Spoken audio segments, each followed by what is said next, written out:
Hola a todos y bienvenidos a nuestro podcast. Yo soy Paula Hugo. Y yo soy Amanda Solines, y en este episodio vamos a analizar uno de los textos que hemos leído en el curso del viaje y su relato, específicamente el ensayo La muerte y la doncella de Mariana Enríquez, que forma parte de su libro Alguien camina sobre tu tumba. Este texto nos llamó mucho la atención porque rompe con la idea tradicional del viaje como algo turístico o placentero. En lugar de visitar monumentos o paisajes famosos, la autora decide explorar cementerios alrededor del mundo. Sí, sobre todo en el fragmento que analizamos, Enríquez narra su visita al cementerio monumental de Staglieno, en Génova, Italia, un lugar conocido más que nada por sus esculturas funerarias y su enorme valor artístico también. Pero más allá de describir el lugar, la autora reflexiona sobre la muerte, la memoria, el arte y la relación que tenemos con los muertos. Esto convierte el texto en algo más que un simple relato de viaje. Sí, yo creo que por esto en este podcast nos gustaría analizar tres aspectos principales sobre este texto. El primero sería el tipo de narrador y la perspectiva del viaje, que me parece muy interesante, sobre todo cómo lo plantea ella. Los temas principales del relato, como la muerte, la memoria y el arte. Y tercero, cómo el texto genera emociones en el lector y cómo se conecta con los demás temas del curso sobre la narrativa del viaje. Y también queremos discutir sobre cómo el texto cultural y social influye en la forma en que se representa la muerte en el cementerio, más allá de solo el viaje y el tramo de viaje. Lo primero que nos llamó la atención es que este texto no es solo un relato de viaje típico, no solo una historia de fui a tal lugar y conocí esto. Normalmente cuando pensamos en literatura de viajes, imaginamos descripciones de paisajes, imágenes, aventuras o descubrimientos. Exacto, y por eso me parece tan interesante que en este caso Mariana Enríquez propone un tipo de viaje muy diferente, es un viaje más hacia los espacios de la muerte. Desde el principio del texto, la narradora cuenta que ni siquiera sabía por qué Génova estaba en su itinerario de viaje. Esto ya rompe con la idea de un viaje cuidadosamente planificado.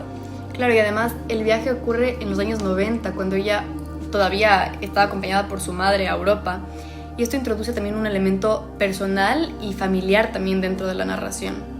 Y bueno, esto es importante porque el narrador es un narrador en primera persona, lo que significa que el texto se construye desde la experiencia directa de la autora, no hay un personaje aparte que lo cuente.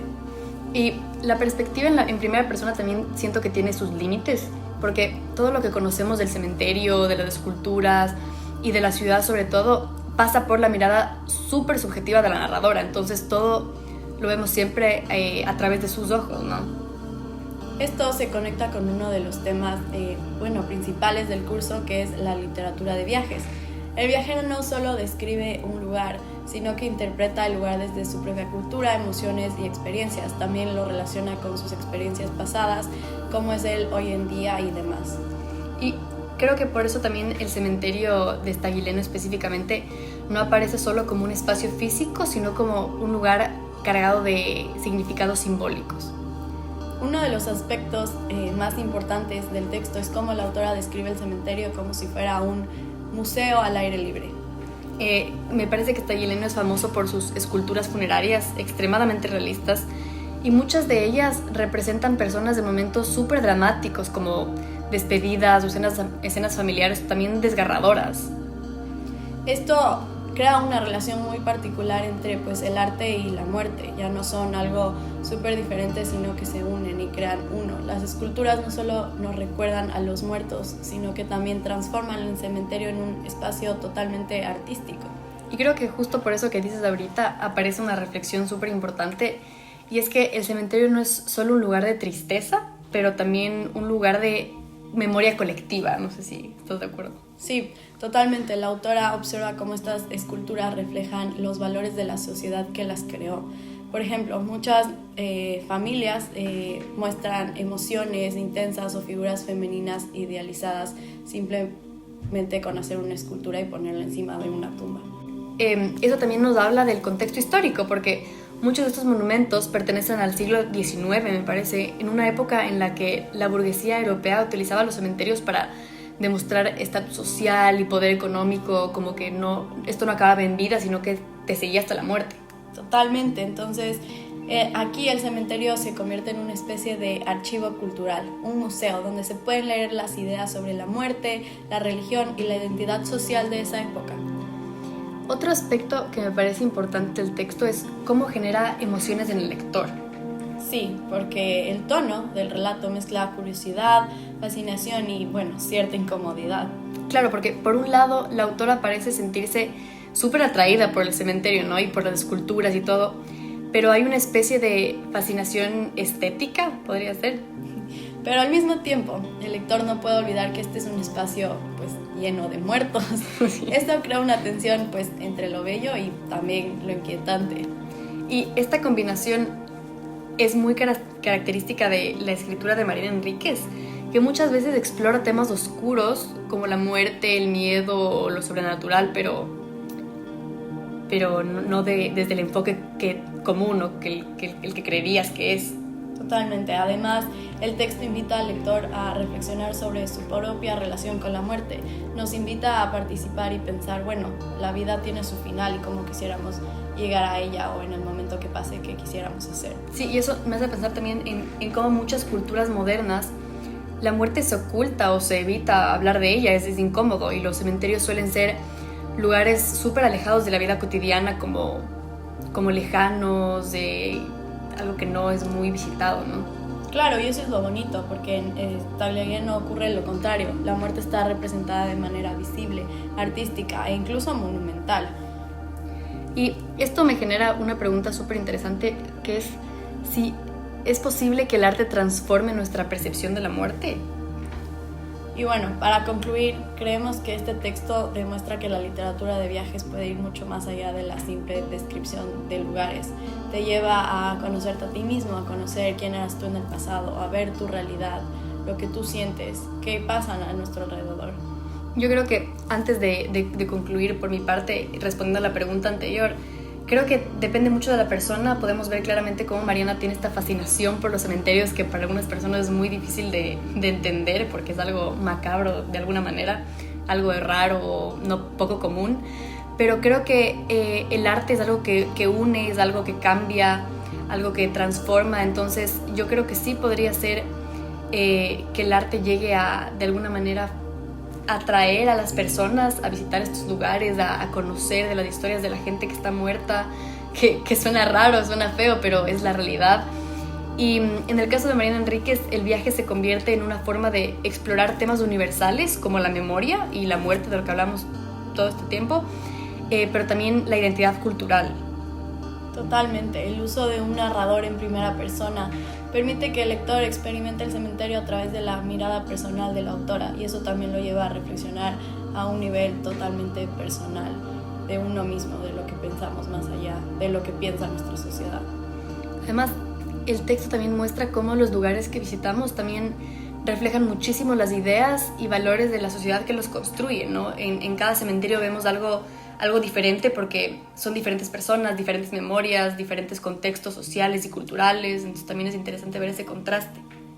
Claro, personalmente esta lectura nos hizo reconsiderar la forma en que pensamos sobre los cementerios. Normalmente uno va a un viaje y jamás quiere ir a ver un cementerio porque le parece la cosa más horrible del mundo pensar en qué puede pasar, en que algún ser querido pueda estar ahí, pero también es algo bonito porque en lugar de verlo solo como lugares de tristeza, también pueden ser espacios de historia, arte y memoria. Yo creo que todo este texto y estas reflexiones también dan paso para dejar algunas preguntas abiertas para reflexionar. Por ejemplo, ¿hasta qué punto los lugares que visitamos cambian nuestra forma de pensar sobre la vida y la muerte? Sobre todo un cementerio siendo algo tan directo hacia la muerte, este contraste tan evidente de literalmente caminar sobre la tumba. Claro, este podcast no solo nos hace pensar sobre el viaje en general, sino sobre todo qué conlleva nuestro viaje, y yo siento que los lugares que visitamos son lugares que siempre nos van a marcar, y poder ver otras culturas, experimentar otras cosas, sí nos hace llevar a ver todo este trasfondo y ser un poco más abiertos. Salir de nuestra burbuja nos lleva a conectar con otras partes de nosotros mismos, y creo que sí podemos cambiar cómo vemos nuestra vida y cómo vemos la muerte. Puede ser positivo o negativo, pero por ejemplo, mi experiencia personal aquí de intercambio, siento que ahora sí soy un poco tal vez más abierta, veo otras cosas y digo, bueno, tal vez el día que quiera morir vayan de blanco a mi funeral. Y es algo que tal vez no lo había pensado, pero es algo muy bonito y yo siento que los lugares sí pueden llevar totalmente a cambiarnos nuestra manera de pensar. Sí, porque siempre hay otras perspectivas, ¿no? Pero también otra pregunta que me pareció interesante es que si los relatos hablan siempre sobre lugares, los relatos de viaje hablan siempre sobre lugares, o en realidad hablan sobre la forma en que los viajeros ven el mundo. A mi parecer, totalmente los relatos de viaje pueden ser A, B o C. Hay muchos que simplemente hablan de un lugar, porque son científicos, pero hay muchos que también son historias que la gente cuenta y que quiere abrir, entonces se vuelve una historia que un viajero está contando, que está viendo desde su perspectiva y bueno, tal vez ni siquiera las cosas sean reales, sino cómo ve el mundo y cómo él siente y se ya vuelve una ficción. Entonces sí, los relatos de viaje no solo hablan de lugares, sino también de personas en general. Claro, y sobre todo con este texto tan extraño, se podría decir, algo, como ya había mencionado antes, muy poco común. Creo que podemos darnos cuenta que es un enfoque que por más de que sea ajeno a nosotros o nuestros intereses, nos hace reflexionar un montón, no solo sobre la vida y la muerte, sino también sobre el texto. Me parece muy impactante, como alguien camina sobre tu tumba. El título es, literalmente, estamos caminando sobre personas, sobre huesos, sobre alguien que estuvo aquí antes que nosotros. Entonces, exacto, es historia, y es interesante pensar en cómo literalmente somos más muertos que vivos y que nosotros vivimos sobre sus restos. Entonces también me parece interesante cómo los cementerios y cómo este relato y este texto trata de hacer conciencia también sobre esto y sobre la memoria y, como decías, la historia de en general todas las personas que han pisado la tierra. Claro. Y bueno, con esto cerramos nuestro podcast. Esperamos que este análisis les haya ayudado a reflexionar sobre el texto de Mariana Enríquez y bueno, sobre todo el papel de la literatura de viaje. Muchas gracias por escucharnos.